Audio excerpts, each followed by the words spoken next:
मिलेला टुकनी धर के आवे गोरी ते मुँह बिनेला आहू बहाना करके तोर ले मिलेला दोनों झूम लेबो नाच लेबो वो गाँव बस्तरी हा गाना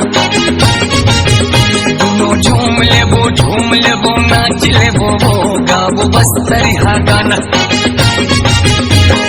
मैं शहर के रानी बाबू पे बताऊं तोला मैं जाऊं जंगल झाड़ी डर लगते बोला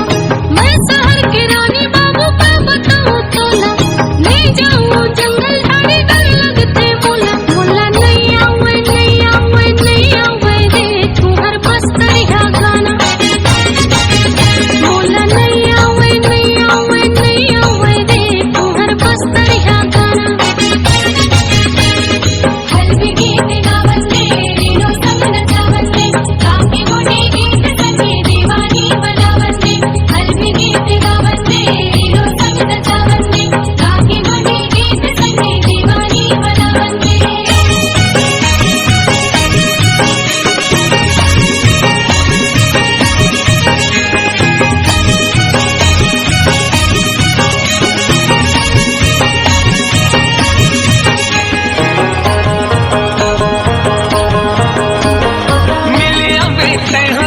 सराई के छैया संगे साथ नहीं कोनो कैसे आऊं भैया रास्ता मोर देखत रह मिल गया हूँ मैं हाँ जोरे जाबो संगे दोनों जान भैया पूरा पाख खोज लेबे हो पाते हाँ सादा धोती पे पहन पे लाल लुगरा मैं हाँ झूम लेबो नाच लेबो गाँव बस्तरी हा गाना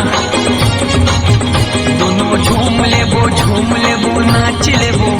गाँव बस्तरी हा गाना।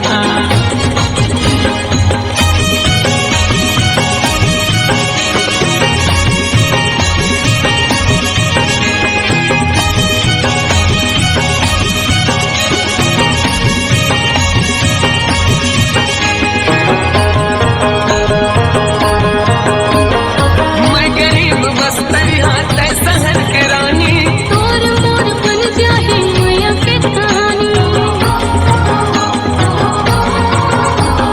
बड़े सुखर लागे मुला तोर मीठ बानी चूड़ी पहना के बोला बना ले दीवानी लाली बिंदिया लाली चूड़ी तोर बला हूँ मैं हाँ दुल्हन बना के राजा ले जाऊं लगता यहाँ झूम लेबो नाच लेबो